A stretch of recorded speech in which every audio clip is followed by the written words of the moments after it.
Nobody in Chicago dared question Warren Bellamy. Men with guns lowered their eyes when he passed.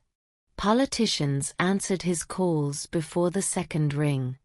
Doctors, lawyers, judges, and criminals all knew one thing: when Warren wanted something, the city moved. But for 8 years, the most feared man in Illinois could not buy the one thing he wanted most: his son's hearing.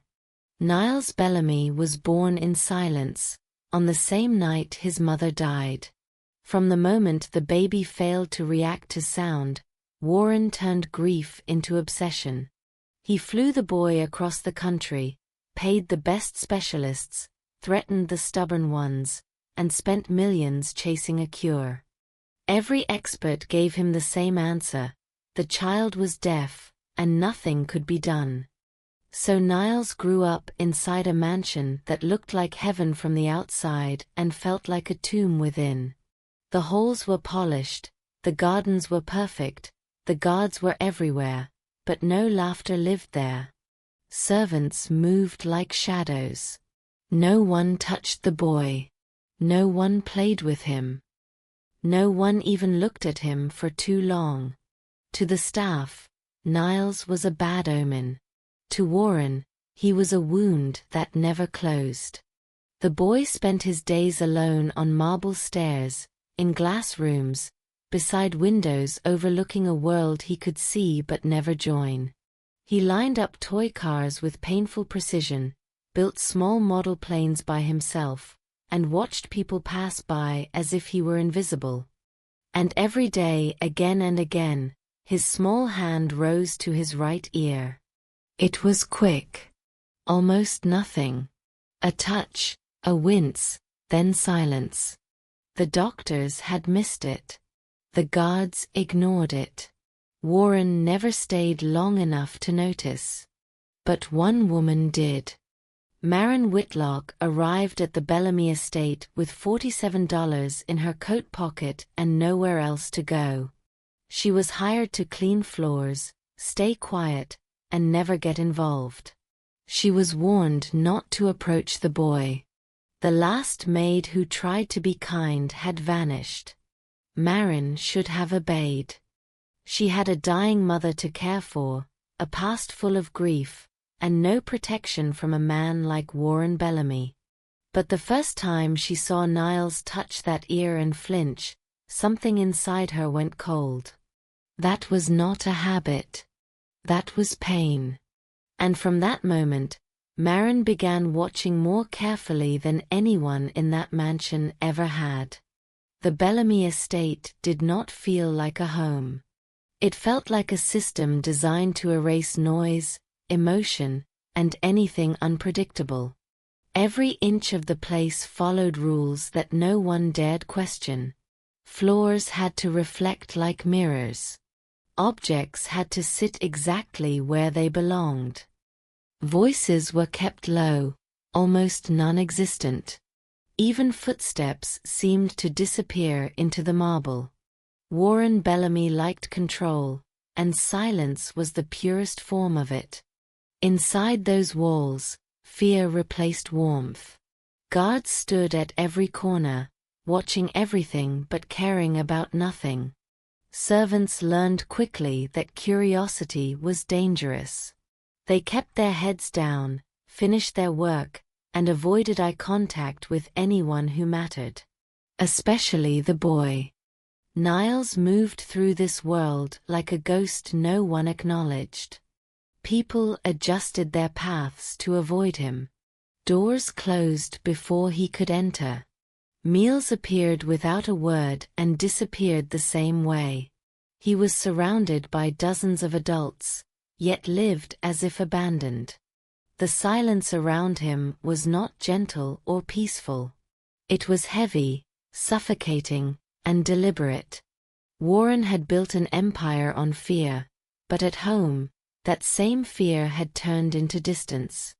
He convinced himself that money, doctors, and solutions were enough. That providing everything except presence was still enough. Every time he looked at his son, he saw the face of his late wife, and with it came guilt he refused to face. So he chose the easier path. He stayed away. And the boy learned to stop expecting anyone to come closer. Maren saw all of this within days. She learned the rhythm of the house, the timing of the guards, the patterns of the staff. More importantly, she learned the patterns of Niles. Every morning, he sat in the same sunroom, surrounded by unfinished toys. Every afternoon, he returned to the staircase, lining up objects with obsessive care. Every evening, he stood by the window, watching the outside world with quiet intensity. And always, that same motion repeated itself. His right hand rising. His fingers brushing his ear. His face tightening for a split second before returning to calm. It happened too often to ignore. Too consistent to be random. Too painful to be meaningless. Maren began counting without realizing it. 10 times in half an hour. 15 times before lunch. Sometimes more. Each time, the reaction was subtle but unmistakable. A child trying to endure something he did not understand. The more she watched, the more the house's silence felt wrong. Not just because the boy could not hear, but because no one was truly paying attention. The doctors had examined him with machines, tests, and expensive procedures. Warren had trusted results printed on paper more than what stood right in front of him every day. And yet something so obvious, so physical, so human, had slipped through everything. Maren had no medical degree, no authority, no right to interfere. In that house, she was invisible by design. A worker paid to clean, not to think, not to question, not to act. But she carried something none of them had. Memory. She remembered her own daughter, years ago, clutching her ear and crying from an infection. The same motion. The same instinct. The same helpless expression of a child who could not explain what hurt. That memory refused to stay buried. It followed her through every hallway, every task, every glance she stole at Niles. It whispered that this was not coincidence. That pain had a cause. That silence might not be permanent. Still, acting on that instinct meant breaking the only rule that truly mattered in the Bellamy estate. Do not get involved. Maren tried to ignore it. She forced herself to focus on work, to keep her head down, to survive long enough to send money for her mother's care. That was the reason she came. That was the only thing that should matter. But the more she tried to look away, the clearer the truth became. Niles was not just alone. He was suffering. And in a house filled with power, wealth, and influence, he was the only one no one was actually seeing. Maren Whitlock did not walk into the Bellamy estate as a hero. She walked in as someone already broken. Long before she ever saw Niles sitting alone on that staircase, her life had already collapsed in ways most people never fully recover from. There had been a time when she had a family, a routine, something steady to wake up for. That version of her disappeared in a single night on a rain-soaked road. After losing her daughter, everything else unraveled quickly. Her marriage turned into blame and violence, her home slipped out of reach, and whatever strength she once had drained away piece by piece. By the time she left that life behind, she was no longer trying to rebuild anything. She was simply trying to survive each day without falling apart completely. The only thing that kept her moving was her mother. Terminally ill, dependent, and running out of time, her mother became the last thread tying Maren to the world. Medical bills piled up faster than she could handle. Jobs came and went. Nothing paid enough. Nothing lasted. And every warning notice from the care facility felt like a countdown she could not stop. That was how she ended up at Warren Bellamy's gate. Not because she was brave. Because she had no other option. From the first day inside the estate, Marin understood exactly what kind of place this was. It was not just strict. It was suffocating. Every instruction carried an unspoken threat. Every mistake felt like it could cost more than just a job. The story about the previous maid who disappeared was not told loudly, but it did not need to be. Fear lived in the silence of the other workers, in the way they avoided certain topics, in the way no one ever asked questions. Marin adapted quickly. She woke before dawn, worked until exhaustion, and kept herself invisible. Her body ached constantly, her hands cracked from chemicals and cold water, and her mind stayed focused on one goal: endure long enough to get paid. That should have been enough. But Niles made it impossible. At first, she told herself to ignore him. He was not her responsibility. He was the son of a man powerful enough to destroy her life without consequence. Getting involved meant risking everything she still had left. But every time she passed him, the same details pulled her attention back. The way he sat too still for a child his age. The way his eyes followed people who never looked back. The way his hands worked carefully, almost obsessively, as if control over small things was the only control he had. And most of all, the way he kept touching his ear again and again, with that same flicker of pain he tried to hide. It was not dramatic. It was not loud. It was easy to miss. But Marin had lived through enough loss to recognize quiet suffering. Days turned into weeks, and the pattern never changed. If anything, it became clearer. The more she observed, the more certain she became that something was wrong.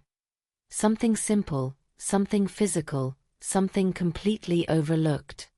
The thought started small, almost like a whisper she tried to push away. What if the boy was not truly deaf? It sounded impossible. Too many experts had already examined him. Too much money had been spent. Too many conclusions had been made. The idea that they were all wrong, that something so basic had been missed, felt almost absurd. And yet the evidence was right in front of her. Pain does not repeat without reason. A child does not react like that without cause. Instinct does not lie the way assumptions do. Marin fought against that thought with everything she had. Because if she was right, then doing nothing meant allowing the suffering to continue. And if she was wrong, acting on it could destroy her. The Bellamy estate was not a place where mistakes were forgiven. Still, the past would not leave her alone. Every night, when exhaustion finally forced her to rest, the same memory returned. Her daughter, small and fragile, holding her ear and crying in confusion. The panic. The urgency. The immediate decision to act. Back then, she had not hesitated. This time, she was hesitating. And that realization began to eat at her. Because deep down, she knew the truth was not about fear of being wrong. It was about fear of consequences.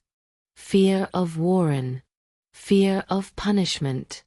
Fear of becoming another person who disappeared without explanation.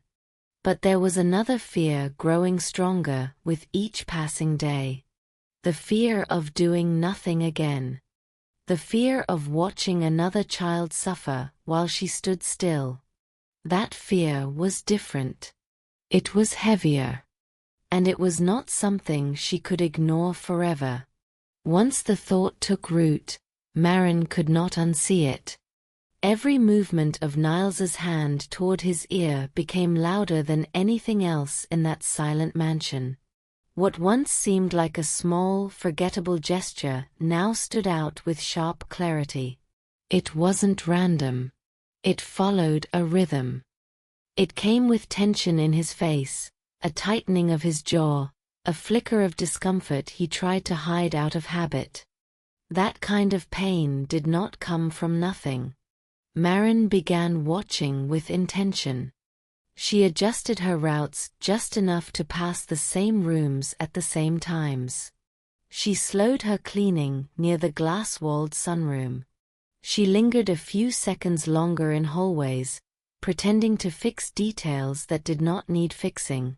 Each glance gave her another piece of the pattern. Morning light revealed him sitting cross-legged on the floor, surrounded by unfinished puzzles. His focus drifted, not because he was distracted, but because something inside him pulled attention away. His hand rose to his ear. A pause. A wince. Then he forced himself back to the task.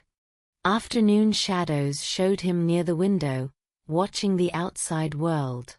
Cars passed. Birds moved freely. Life continued beyond the glass. His fingers pressed lightly against his ear again, this time longer, as if trying to relieve pressure from within. Evening brought the same repetition. Different room, same motion, same discomfort. It never happened on the left side. Always the right. That detail mattered. Marin's suspicion shifted into something sharper, more focused. If it were truly a neurological condition, something born with him, it would not behave like this. Pain that repeats in one specific place, with this kind of consistency, pointed to something physical. Something present. Something tangible. Something that could possibly be removed. That possibility was both terrifying and impossible to ignore. One afternoon, while cleaning the exterior side of the sunroom windows, Marin found herself closer than ever before. The glass separated them by less than a meter. Niles sat near the window, unaware of her presence, focused on a small model plane he was struggling to assemble. This time, when his hand moved to his ear, Marin did not look away. She leaned slightly, adjusting her angle just enough to see. For a brief moment, the light hit differently. And she saw it. Not clearly. Not perfectly. But enough. Inside the boy's right ear, deep in the canal, there was something dark. Not shadow. Not dirt. Something solid. Something that did not belong there. It sat in place like a barrier, unmoving, unnatural. Marin froze. Her breath slowed, her mind racing through every possibility. Years of build-up. Hardened material.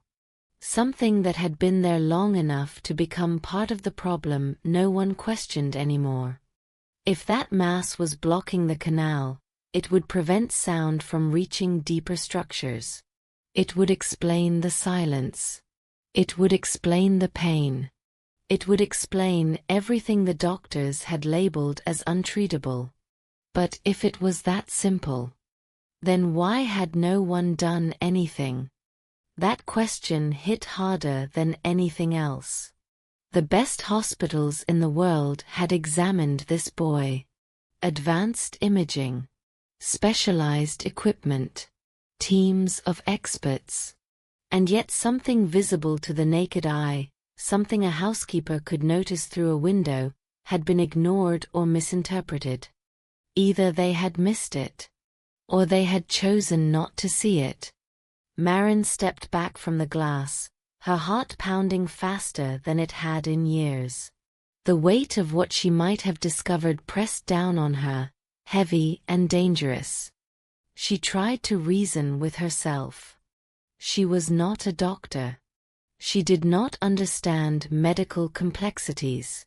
There could be explanations she was unaware of.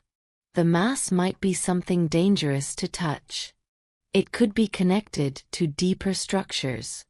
Interfering without knowledge could cause permanent damage. And yet, everything she had observed pointed in one direction.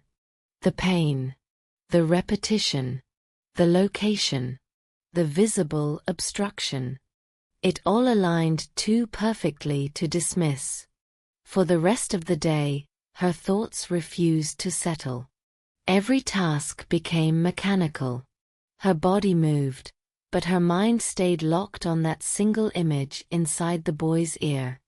That night, sleep did not come easily. When it finally did, it brought the same memory she had carried for years. Her daughter, small and fragile, reaching up and touching her ear, unable to explain what hurt.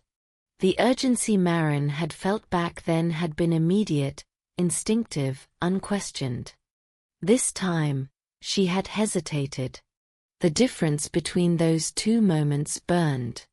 Because now she understood something clearly. Back then, she had acted because she had the right to. Now, she was hesitating because she was afraid she didn't.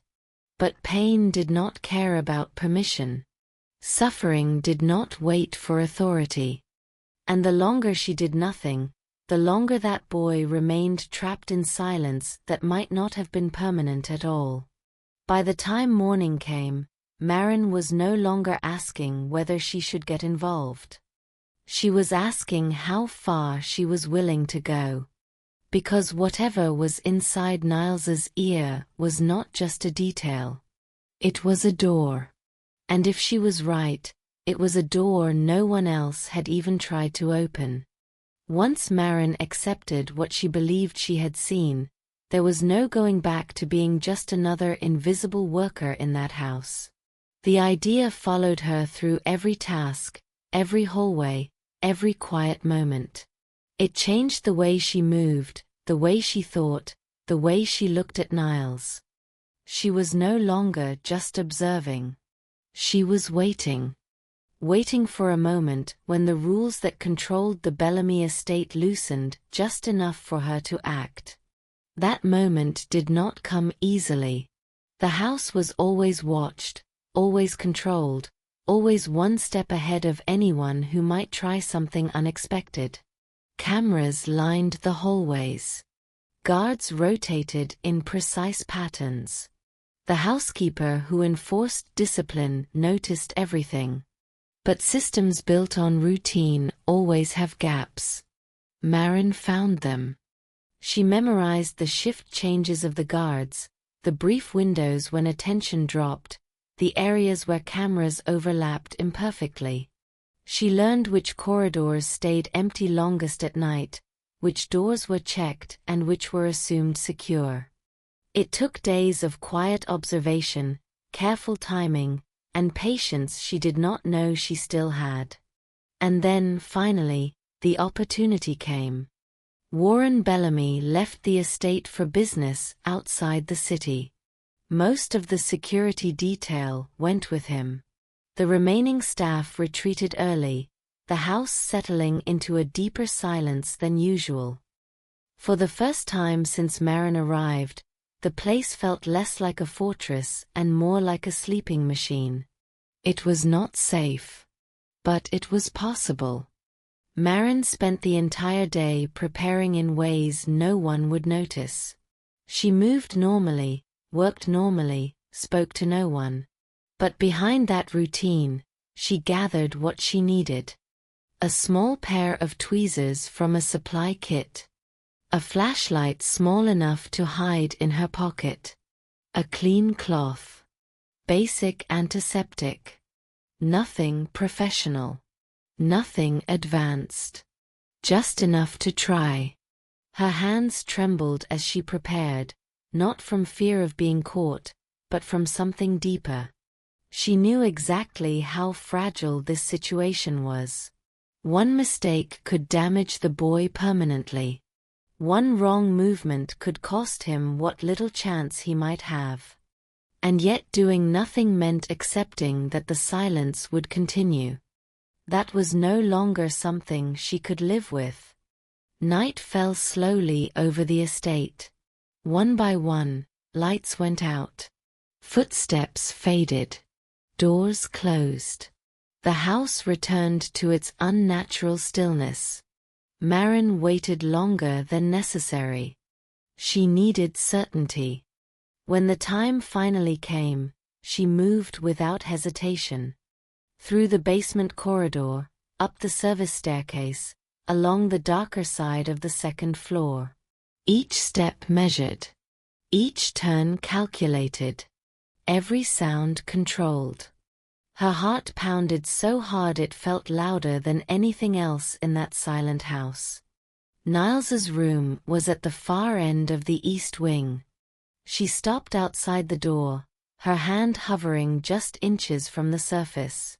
This was the point where she could still walk away, still return to safety, still pretend she had seen nothing. But the image of that dark obstruction, and the memory of her daughter's pain, pushed her forward. She knocked softly. Inside, movement. The door opened. Niles stood there, small, quiet, and alert. He looked at her with surprise, but not fear. Over the past weeks, their silent connection had already formed. He had learned to recognize her presence as something different from the others. Maren did not waste time. She moved inside and closed the door behind her. Everything had to be done quickly. She guided him toward the window where faint moonlight offered enough visibility. With careful gestures, she asked him to sit, to stay still, to trust her. He did not hesitate.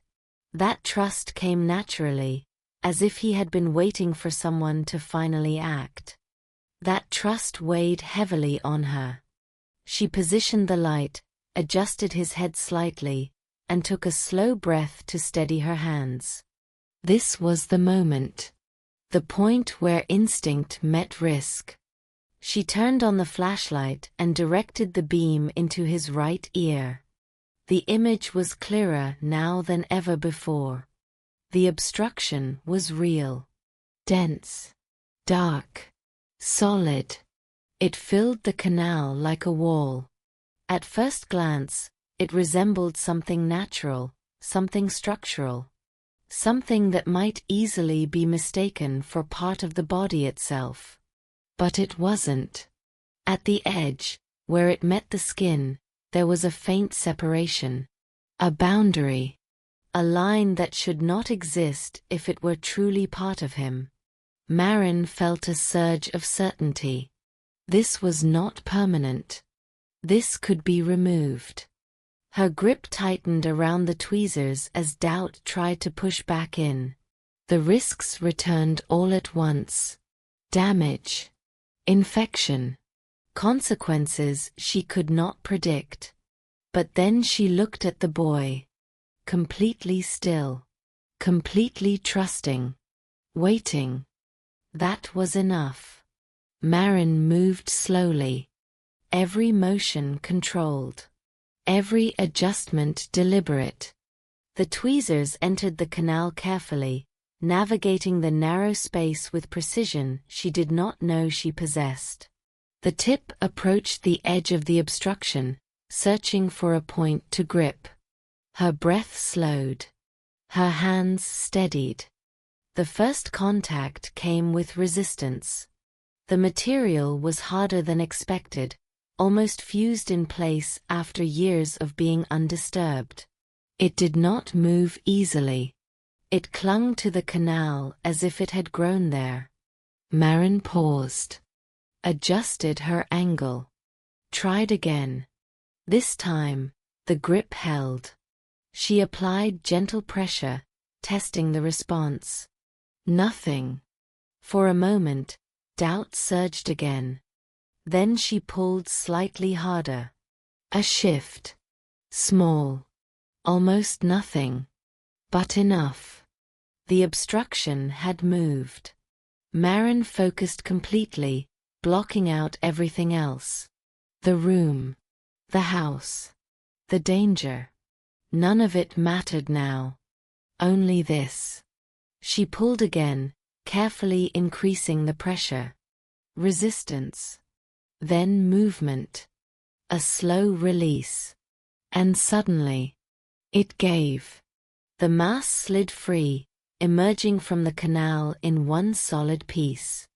Marin withdrew her hand, staring at what she had just removed. It was larger than she expected. Dense, dark, and compact. Years of build-up compressed into something that had completely blocked the passage of sound. It had been there the entire time. All those doctors. All those tests. All those conclusions. And this had been the cause. For a fraction of a second, the room was completely still. Then Niles reacted. His body stiffened. His eyes widened. Something changed. He turned his head slightly, as if reacting to something outside himself for the first time. His expression shifted from confusion to shock, then to something far deeper. Recognition. The world around him had changed. Not visually, but fundamentally. The silence he had lived in for 8 years had just been broken. And neither of them fully understood what that meant yet. The moment the obstruction left Niles's ear, the world did not explode into sound all at once. It arrived in fragments, small, unfamiliar, almost overwhelming pieces of reality he had never experienced before. A faint, rhythmic ticking from somewhere in the room. The soft rustle of fabric as Marin shifted her position. The distant hum of air moving through vents in the walls. Simple sounds. Ordinary sounds. To Niles, they were something entirely new. His entire body reacted before his mind could understand it. His eyes widened, searching, trying to match what he felt with what he saw. His breathing changed. His posture stiffened. It was as if an invisible barrier had been removed, and everything beyond it rushed in at once. Marin saw it happen. She saw the exact second the silence broke. And for the first time since she had entered that mansion, she allowed herself to believe she had been right. But the moment did not belong to them for long. Heavy footsteps echoed in the corridor outside, fast, sharp, unmistakable. The kind of movement that did not belong to routine or calm. Something had changed in the house. Before Marin could react, the door burst open. Warren Bellamy had returned. He had not been expected back so soon. The trip that was supposed to keep him away had ended early, and he had come home without warning. What he walked into was not what he was prepared to see. His son on the bed. Marin standing close. Her hand still holding something dark. And a trace of blood. The image hit him all at once, without context, without explanation. Years of fear, guilt, and obsession collapsed into a single, explosive reaction. To Warren, there was only one conclusion. His son had been harmed. The man who controlled an entire city reacted not with calculation, but with instinct. He moved faster than thought, closing the distance in seconds. Marin barely had time to turn before she was thrown away from the bed, her body hitting the floor with force that knocked the air from her lungs. Warren did not stop. He grabbed her, lifted her, his grip tightening with the kind of strength that had destroyed men far stronger than her. His world had narrowed to one purpose: protect his son at any cost, eliminate the threat in front of him. Maren could not breathe. Her vision blurred. Her body struggled, but his hold was absolute. There was no reasoning with a man in that state. No time to explain. No space for logic. Everything she had risked, everything she had done, was about to end in that moment. But something else broke through first. A sound. Rough. Unsteady. Forced. But real. It came from behind Warren. Nilis. It was not a perfect word. Not clear. Not practiced. But it was unmistakably a voice. A human voice that had never been heard before in that room. Warren froze. Not gradually. Instantly. The grip on Maren loosened as his mind struggled to process what he had just heard. Slowly, almost unwillingly, he turned. Niles stood there, trembling. His face was wet with tears, his chest rising and falling unevenly as he fought to control something completely new. His body moved with urgency, trying to communicate faster than his voice could manage. He reached for his father, pulling his attention, forcing him to focus. For the first time in 8 years, Warren did not see silence in his son. He saw something else. Connection. The boy reacted to movement, to presence, to sound. That truth hit harder than anything else. Warren stepped back, releasing Maren completely. His attention locked onto Niles, searching for confirmation, for proof that this was not some illusion his mind had created out of desperation. It was real. The boy who had lived in silence his entire life was responding to the world around him. Behind that realization came something darker. Confusion. How? How could this change happen in a single moment when years of effort had failed? The answer came quickly. Not from explanation. From evidence. The object still in Maren's hand. What she had removed. Warren saw it clearly now. Not as a threat, but as something else. Something that should never have been there. The situation shifted instantly. Rage gave way to uncertainty. Uncertainty turned into urgency. Within minutes, the estate moved into action. Orders were given. A vehicle prepared. Niles was taken out of the house and rushed to the nearest top hospital under full escort. Maren was not taken with them. She was removed from the scene, isolated, locked away. To Warren, the truth was still incomplete. His son could hear, but he did not yet understand why. And until he did, everything remained unstable. At the hospital, the answers came quickly. Tests confirmed what seemed impossible just hours before. Niles's hearing was not destroyed. Not permanently lost. His ear, once cleared, functioned almost normally. The years of silence had not been caused by an untreatable condition. They had been caused by a blockage. A physical obstruction that had gone undetected, or ignored, for years. The implications were devastating. All the specialists, all the diagnoses, all the conclusions that had shaped Warren's decisions collapsed under one simple truth. The problem had been solvable.